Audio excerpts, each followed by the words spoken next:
हम सबके साथ ऐसा होता है ना। कोई बहुत ही जबरदस्त मूवी चल रही है, कोई गेम का इंटेंस मोमेंट है या दोस्तों के साथ गपशप, और तभी बाथरूम जाने की जरूरत महसूस होती है। अब ऐसे में क्या करें? तो आज हम इसी सवाल की तह तक जाएंगे कि पेशाब रोकने से असल में होता क्या है, खासकर जब एक आदत बन जाए। और हाँ, सबसे बड़ा, सबसे डरावना सवाल, क्या ज्यादा देर तक पेशाब रोकने से ब्लैडर फट सकता है? सुनने में बिल्कुल किसी फिल्म का सीन लगता है, सही कहा ना? पर चलिए आज इसकी सच्चाई का पता लगाते हैं। तो इस बड़े से सवाल का जवाब जानने के लिए हमें पहले अपने शरीर के इस कमाल के फिल्ट्रेशन सिस्टम को समझना होगा। ये काम कैसे करता है, चलिए देखते हैं। देखिए, जब हम कुछ भी पीते हैं तो हमारा शरीर उसमें से जरूरी न्यूट्रिएंट्स और पानी को सोख लेता है। इसके बाद जो कचरा और एक्स्ट्रा लिक्विड बचता है वो पहुंचता है किडनी में। अब किडनी हमारे शरीर की सुपर स्मार्ट फिल्टर है। ये खून से सारी गंदगी को छानकर यूरिन यानी पेशाब बनाती है।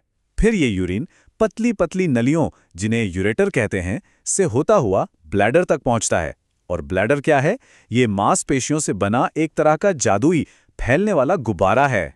तो सवाल ये है कि ये गुब्बारा कितना फैल सकता है, वो ब्रेकिंग पॉइंट कब आता है, और हमारा शरीर हमें चेतावनी कैसे देता है? चलिए इसे समझते हैं। जब ब्लैडर में करीब 150 से 200 मिलीलीटर यूरिन जमा हो जाता है, तब दिमाग को पहला सिग्नल मिलता है, एक हल्का सा नॉक नॉक। ये शरीर का एक बहुत ही पोलाइट रिमाइंडर होता है कि शायद अब जाने का समय हो गया है। लेकिन अगर हम उस पहली दस्तक को नज़रअंदाज कर दें, तो 400 से 500 मिलीलीटर पर मामला थोड़ा सीरियस हो जाता है। अब शरीर अपनी आवाज़ तेज कर देता है। ये अब सिर्फ एक नॉक नॉक नहीं है, ये एक जोरदार चेतावनी है कि भाई अब और इंतजार नहीं हो सकता। और अगर कोई इसे 1000 मिलीलीटर की हद तक खींच ले, तो समझिए कि हम सचमुच डेंजर जोन में कदम रख रहे हैं। ये वो पॉइंट है जहां से गंभीर जोखिम शुरू हो जाते हैं। इस लेवल पर पहुंचकर ब्लैडर फट भी सकता है। जी हां, ये वो एक्सट्रीम सिचुएशन है जिससे हर कोई डरता है। लेकिन घबराने से पहले एक बहुत जरूरी बात जान लीजिए, ऐसा होना एक्सट्रीमली रेयर है, मतलब लगभग नामुमकिन। ज्यादातर मामलों में ब्लैडर के फटने की नौबत आने से बहुत पहले हमारा शरीर अपना सेफ्टी मैकेनिज्म ऑन कर देता है और हम कंट्रोल खो देते हैं। ब्लैडर फटने के जो मामले होते हैं वो बेहद दुर्लभ हैं और अक्सर किसी पुरानी मेडिकल कंडीशन की वजह से होते हैं। तो अगर ब्लैडर का फटना इतना रेयर है, तो क्या इसका मतलब पेशाब रोकने में कोई खतरा ही नहीं है? असल में असली खतरे कहीं और छिपे हैं, खासकर तब जब ये एक आदत बन जाए। चलिए देखते हैं कि वो छिपे हुए खतरे क्या हैं।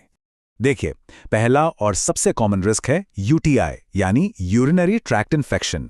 एक भरा हुआ ब्लैडर बैक्टीरिया के लिए एक शानदार पार्टी की तरह होता है, जहां वो तेजी से बढ़कर इन्फेक्शन फैला सकते हैं। दूसरा, लगातार ऐसा करने से ब्लैडर की मांसपेशियां कमजोर हो सकती हैं और फिर वो ठीक से पूरी तरह खाली नहीं हो पाता। और सबसे खतरनाक, यूरिन वापस किडनी की तरफ जा सकता है, जिससे किडनी में इन्फेक्शन और लंबे समय में उसे नुकसान पहुंचने का खतरा भी रहता है।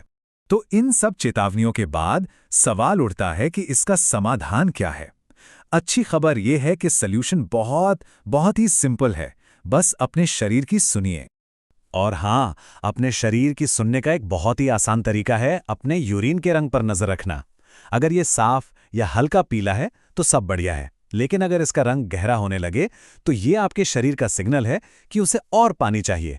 है ना? बिल्कुल सिंपल। तो इस पूरी बातचीत का निचोड़ क्या है? अपने शरीर से लड़ाई मत कीजिए। जब वो कहे कि उसे एक ब्रेक चाहिए, तो उसे वो ब्रेक दीजिए। यकीन मानिए, आपकी पसंदीदा मूवी या गेम कहीं नहीं जा रहा, लेकिन आपकी सेहत पर असर जरूर पड़ सकता है। और जाते जाते मैं आपको इस सवाल के साथ छोड़ना चाहता हूं, हम दिन भर में अपने शरीर के कितने छोटे छोटे सिग्नल्स को नजरअंदाज कर देते हैं।